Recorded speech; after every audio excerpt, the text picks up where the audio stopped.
with my family up here, and I figured, you know what, might as well be hanging out up here with the rest of the family while we're all quarantined, locked down, and got really nothing else better to do. So I'm going to be up here enjoying, actually, it turns out to be a beautiful day for the next easily a month or so. So that should be pretty fun. You guys will be seeing a lot of pictures and videos and whatnot. I got a lot of stuff to do up here. We're going to be putting the boat in pretty soon. So if you guys want to, be sure to follow we got a Facebook, we got a Twitter, got an Instagram. We also just launched the new website, profitpilot.com. So be sure to look on all this. We're going to be posting the links up here. So let me kind of slide that over. And so I can keep watching what you guys are all talking about. Good morning, Richard. Hello, everybody. So yeah, that's how you can now keep in touch with me and everything that I'm going to be up to and doing. So figured might as well change things up a little bit. So hope you guys are all doing well out there. I know it has been a nutty time in the world, to say the least. And yeah, I think everything is going well. And remember that if you guys want to come check out, let's go slide over here, and that way we can show you some of the things that we're working on. So let's see.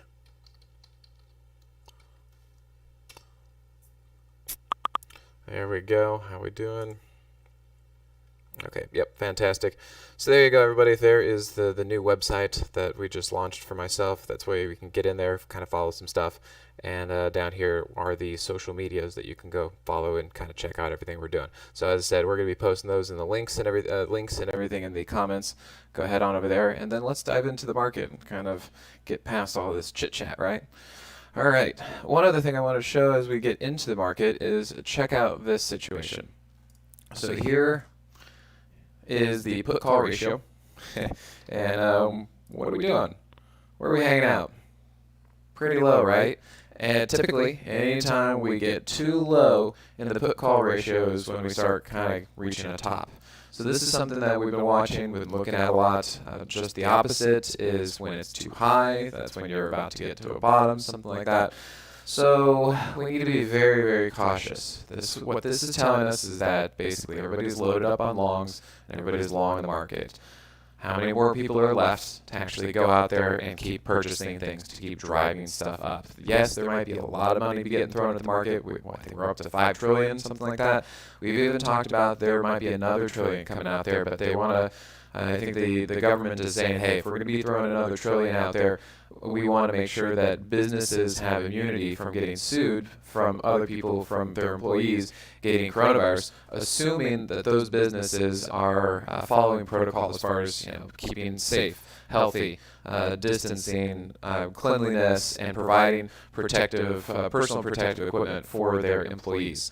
So as long as those are all in place, then they're asking if they can get immunity for employers, because, well, you never know where you're going to get the coronavirus if you get it. You could get it from home, you could get it from grocery store, you could get it from just going out to restaurants and bars if they're going to start opening up.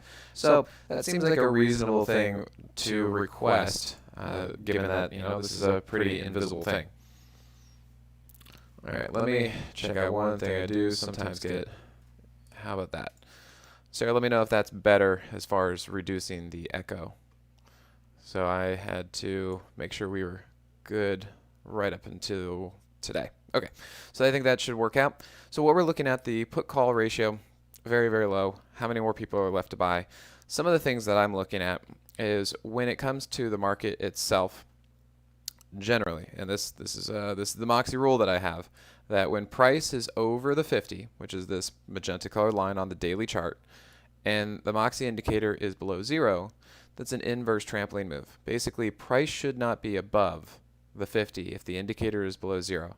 So this is something that I'm looking at. This is a large overall indication that I'm looking at, that it can exist for some time, but it shouldn't really be happening. And what it's doing is telling me that, it shouldn't really be over there. Price should not be above the 50 if the indicator is below 0. The other thing that I'm seeing, and I've been kind of talking about with this, is that, great, thanks, Sarah, is that we don't have any divergence yet on the daily chart. We've got price down, price up. You see it's kind of gone in a V like that, and everybody's been talking about a V-shaped recovery and whatnot.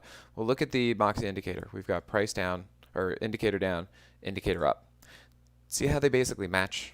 That's an issue. There's no divergence that's happening in there. unlike the divergence that we saw a while ago, let me kind of slide on over here with the hourly chart. Yeah, okay, there we go. So basically, we could kind of see this level in through here, and then the Moxie indicator was up like that, and that was a trampoline move. That was something I was seeing. That was one of them, and then the other one that I was looking at was we had price coming down right there, and you could see the indicator started to actually turn up a little bit. So those are the things that I'm looking for. Now, that being said, we've got a very, very screwy market. We've got the Fed doing everything in the world that they possibly can. We've got QE to infinity. We've got all sorts of stuff that's happening out there. So anything is on the table. And with that, what I want to be able to talk about is, hey, we need to be prepared for some just crazy kind of stuff that's happening. Namely, look for tree branches is kind of the way that I explain it, is that if price, and I am kind of looking for price to roll over here, but I'm not there yet. If price is to kind of fall out of this area and start trending down, well, the first tree branch we have is price probably running into the hourly 200 if it makes it there, because the last tree branch we had was price running right there into the daily 21, and you can see what happened. It bounced just right there, just bounced right there, bounced, and now if this starts to wear out again, well, where is it going to go? And I'm looking at, well, it's probably going to have to deal with the hourly 200, bounce from there, wear it out, and then if it's going to roll over again, then it'll roll over again. And then from there, where the next tree branch we'd be looking at is, what about the daily 50? And we have to look for that. Is it going to bounce from there? Is it going to wear it out? What's it going to do? Yeah, thanks guys for letting me about the echo. As I said, new headset with on my laptop, and I had to adjust a couple things. So looking like we're doing well on that. So thank you very much. And yeah, the other thing, how about some negative divergence? Let's look at the negative divergence, and this is why we talk about the backdrop of price being over the daily 50, Moxie indicator still below 0, shouldn't be like that. Well, then we can see that we've been going higher and higher and higher with price, but notice we've been going lower and lower and lower with the Moxie indicator. It's telling us that as we keep going up and up and up on price, we're doing it on less and less energy, less and less momentum. And that is something that speaks to me, and I'm looking at that and saying, that's a problem. If we look really close, we can see even the last couple days we've bounced up, and the indicator continues to go down. That's another situation that I'm looking at that's making me extremely cautious about what's going on right now. And keep in mind, the put-call ratio is very low. How many more people are left to continue to buy to push this market up? And then if you look ultimately, look at where the Moxie indicator is on the hourly chart compared to where 0 is. We're almost out of gas. We are in positive territory, positive momentum energy territory when the indicator is above 0. But then when we cross over below 0, we're in negative territory. And then it's kind of anybody's guess as to, we're out of gas basically. So these are some things that I'm really kind of looking at and saying we need to be very cautious right now. So far, those who are in my Moxie Mastery, that we'll send a link out for that, but if you guys want to subscribe to it, I've been communicating with them. Last week I said, absolutely do not buy this. This is a trick. Don't believe this. Do not buy it. Don't get suckered in. This is not the place to go in.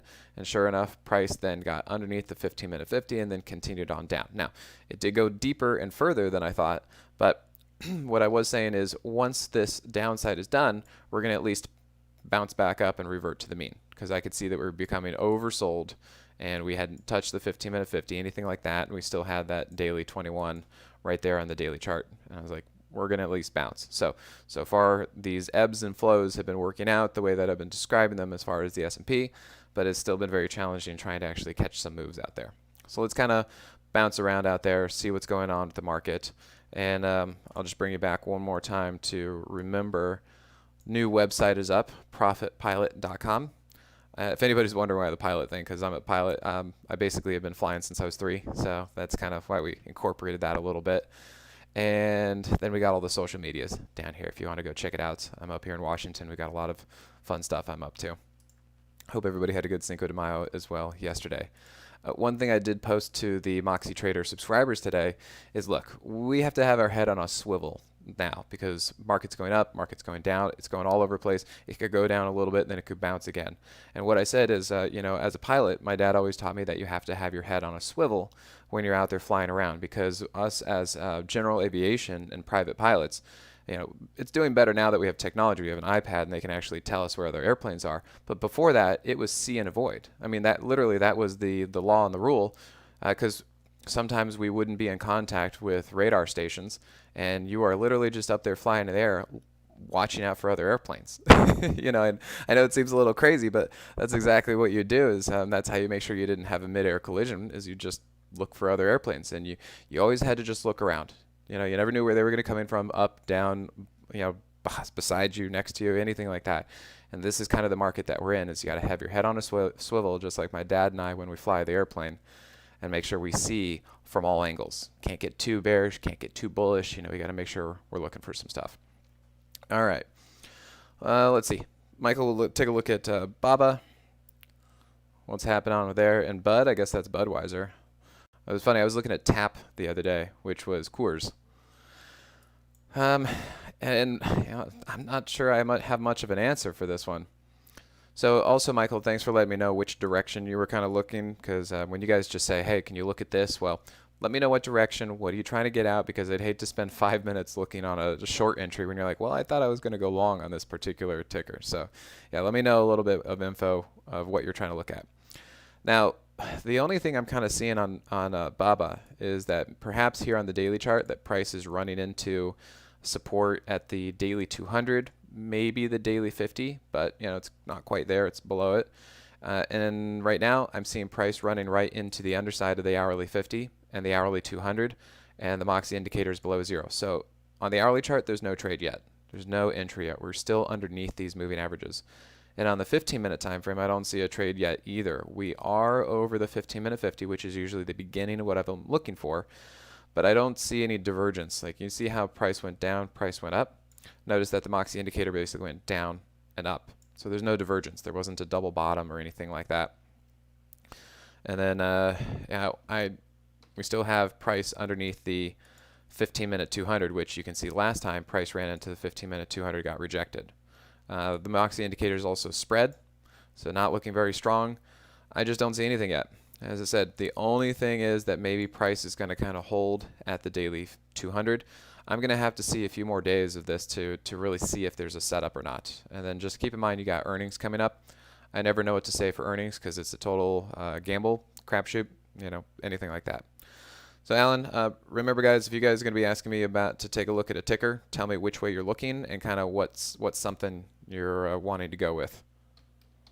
Long, short, what kind of setup? And Bud, yeah, not much to say about this one either. You know, I'm seeing there's such a mixed bag of all the stocks out there. Some of them look like this, where they are, you know, down and just completely beaten up and cannot really catch a bid. Other stocks have managed to get past their hourly 200 or get past their daily 50 and they pop. This one's not really doing it. In fact, what I tend to see is, well, price ran right into the underside of the daily 50 and got rejected. Now it's not falling apart, but I just don't see anything yet. Okay, we're past earnings, that's good, but I'm just not sure. I don't really see anything. Level, you know, Moxie indicator starting to cross through 0. I wouldn't exactly say it's a short because I don't know how much more downside this thing has, but I can't really say it's a long. You know, yes, price is over the 15-minute 50, but I'm not really seeing much strength here on the 15-minute Moxie indicator. Yeah, it just doesn't seem like anything that I'd be willing to really look at and play. Not seeing much. All right, now one thing I do want to show, let's take a look at work. Everybody's favorite, right? Has this thing been moving a little bit? You know, it's trying. I finally got out of this last week because one of the rules that I have is if it's not doing what you want, you got to get out. So I had a certain expectation. I had things that I was looking for. I had my kind of rules and parameters. I had my line in the sand. And what I was looking for is we had a level here, and I wanted to see if price could actually bounce off of the hourly 200, which is the salmon colored line. The reason I was willing to give it that much room, well, is because, you know, it looked fairly good on the daily chart. But then what I was really concerned about is once it finally broke the hourly 200, which is the salmon colored line here, the Moxie indicator was starting to go red and really kind of roll off. And that made me really uncomfortable. And I was like, you know what? When it doesn't do what I want it to do, and it starts breaking these levels of support and moving averages, I don't know where it's going to go. I don't know where it's going to go. I have no idea because now it's underneath all of these moving averages instead of over them. So it could keep going down.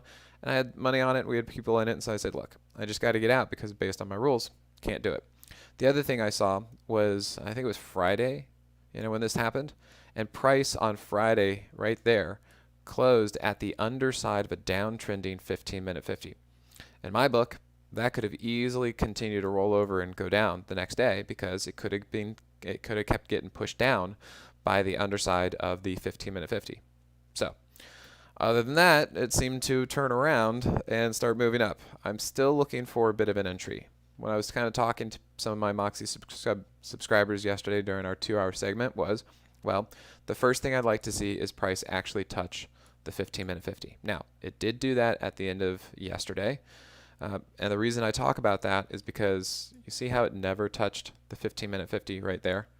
And then finally, by the end of the day, it did. So that's my way of saying, okay, it's now tested it, touched it, started to move up, and then we've come into contact with some support. Now, that being said, it really doesn't look like it's got any place to go today. So I'm still kind of holding off. Don't really want to jump into this thing until it's perfect or ideal, and we'll see. Oh, Thomas, yeah, Happy Valley. I'm sure you know that I'm from Arizona and everything, so Happy Valley, yeah. Gone through there a few times. Is it getting pretty hot out there so far? I always give everybody a hard time here up in Washington that every time, it rains all the time, and go figure, the first day I get up here from Austin, Texas it's raining, and then the next day it's raining. But today it looks pretty nice, so we'll be out there.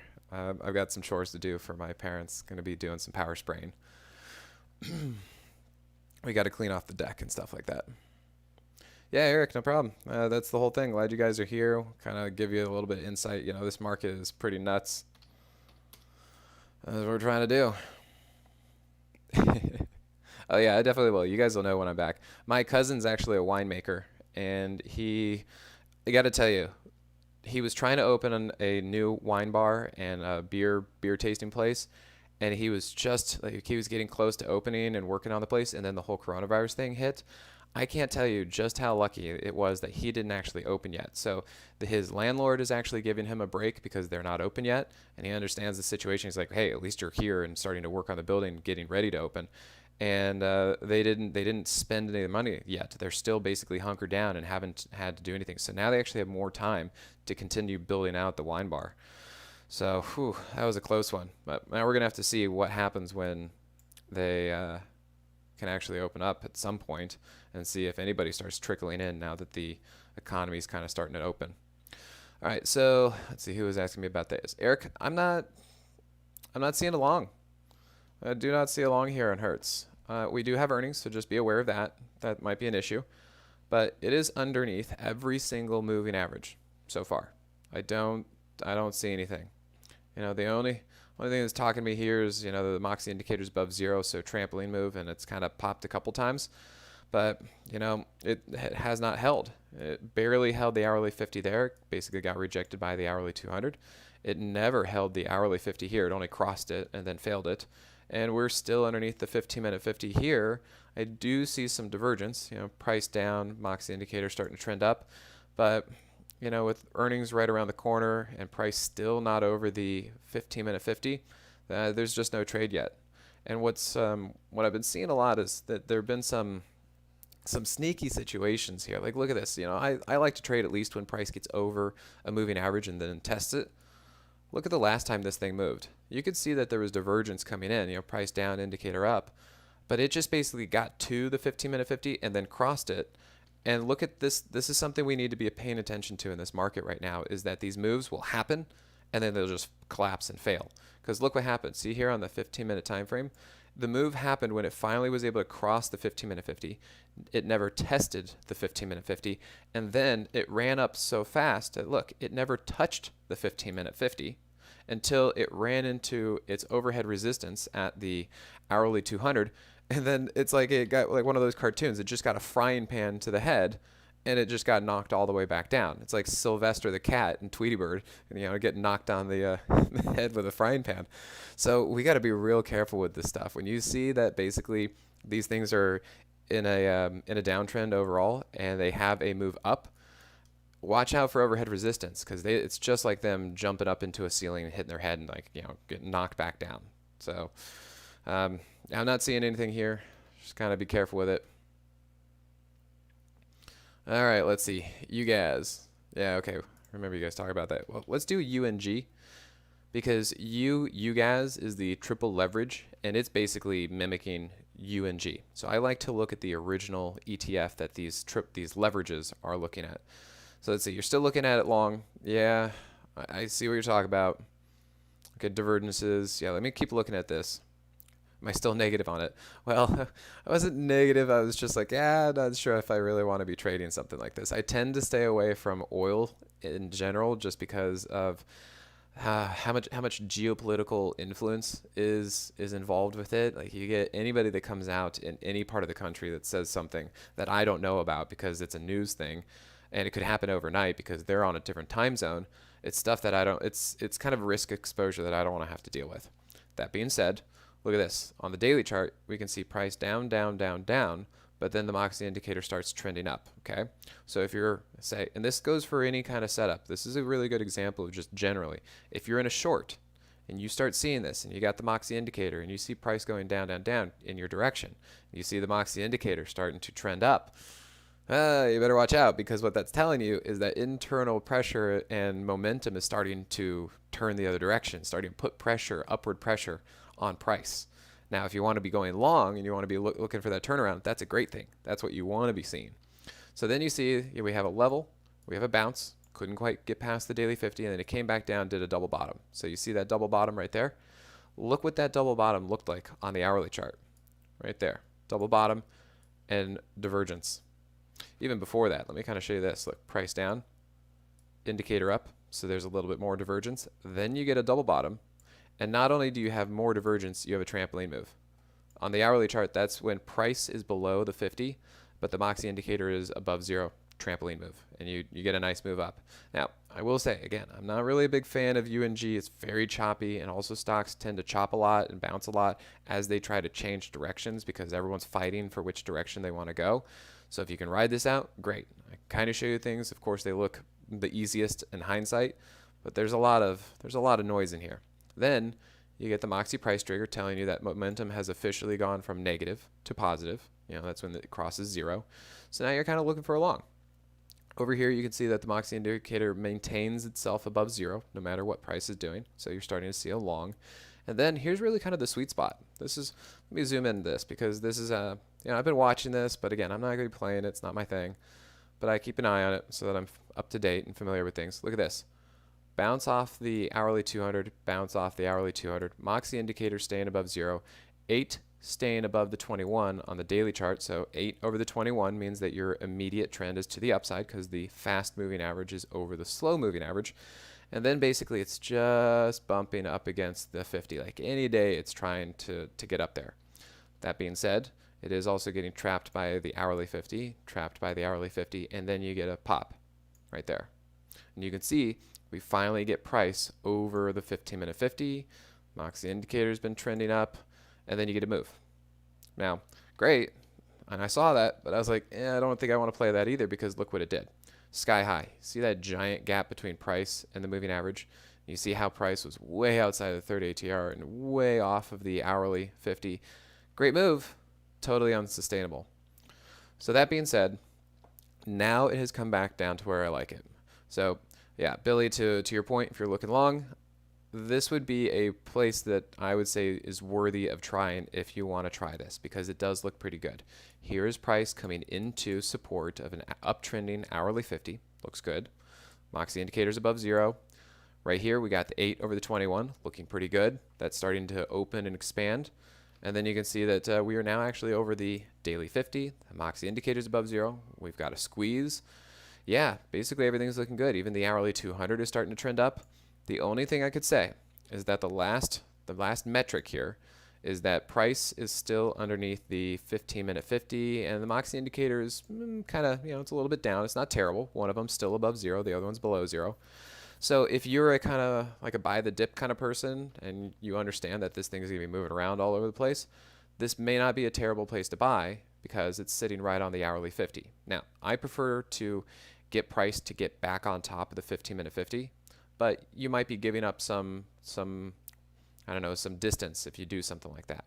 Or you do run the risk that price can continue to go down because it is still underneath the 15-minute 50, and we don't know if the hourly 50 is actually going to be support. So it's kind of two ways to enter. You can kind of say, hey, I think the hourly 50 is going to be support. Let's get in. Or you can say, well, 15-minute is still underneath the 15-minute 50. It could still go down. Let me wait until price gets over the 15-minute 50, and then at least I know I'm trending up on even the smallest time frame there. So you're going to have to kind of take your pick of what works for you. Maybe do a little starter position right now, and then you can add a little bit more as it starts to work in a little bit. Wow, Czech Republic. Hey, Vit, welcome. How's the time zone situation for you over there? All right, so let's look at CCL. And Billy, everything I said about UNG, you just buy it with UGAS, because it's going to be mimicking UNG. It's just because it's a triple leverage. So it should basically be looking the same. Wow, you guys are all over the place. I gotta tell you, it has been real fun being here at Simpler, because we just have such a large and diverse audience. And I love when you guys tell us where you're from. It's like, whoa, it really tells you who you're working with and how you're helping people out. Okay, so let's look at CCL. Another challenging thing. It has been crazy to think that the cruise lines are even surviving, that they've been moving up like this. And CCL specifically has a very, very wide range. If you look, this last move was 34%. That was a 34% move. Now that's just because this thing is such a cheap stock and the range is very large. So just be aware that you're trading a very large, fast-moving kind of stock. There was a move back in the day here when price was finally able to actually get past the hourly 50. You can see that it tried it once right there, and then it finally succeeded right there. Now again, this is just, it was overbought. Price finally cleared the 15-minute 50, and then it shot up, and it never touched the 15-minute 50 until it crossed it to the downside. You got to watch out for this stuff. When price moves too quickly, it becomes unsupported, pulls away from all of the moving averages, and then it collapses, because look at that giant gap right there. So be careful about this kind of stuff. You can't just expect these things to, oh, it's still above the moving average, I might as well keep going. No, when it pulls too far away from the moving average, then you get into trouble because it just becomes unsupported. So you're going to have to really actually trade this stuff. Don't be marrying anything. Treat these like a hot date. Beyond that, where are we at now, right? Where are we at now? Price ran into the daily 50, basically.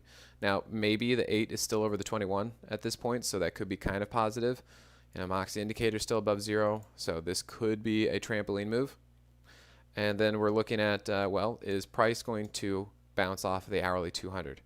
Potentially. If we're looking for this for the long side, look for price to hold that, and then maybe we're getting some divergence here on the 15. Price down, indicator at least is trending up a little bit. It's not great. It's not there yet, and price is still underneath the 15-minute 50, but maybe something's happening. So you gotta wait.